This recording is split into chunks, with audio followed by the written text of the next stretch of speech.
આપનું નામ? મારું નામ વિજય ગેલાણી. આપ જે ચોપડા વિતરણ કરી રહ્યા છો, વિદ્યાર્થીઓના મસીહા બની રહ્યા છો, કેટલા વર્ષથી આ કામ કરી રહ્યા છો? આ સેવક એજ્યુકેશન ચેરિટેબલ ટ્રસ્ટ નામની સંસ્થા છે.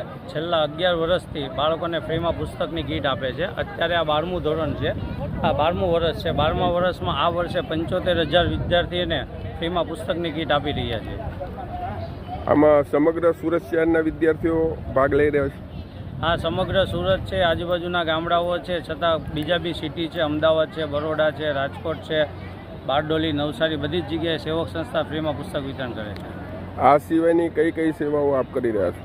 સેવા જે પણ વસ્તુમાં સેવા થતી હોય દરેક સેવા પ્રવૃત્તિઓ કરી રહી છે. જેમ કે વૃદ્ધોને જમાડવા, મેડિકલ સહાય કરી, વિધવા બહેનોને અનાજની કીટ આપી, કોઈ આફત આવી જાય તો આફતમાં મદદરૂપ રૂપે સેવક સંસ્થાના દરેક સ્વયંસેવકો ઊભા જ હોય છે. ખૂબ ખૂબ ધન્યવાદ.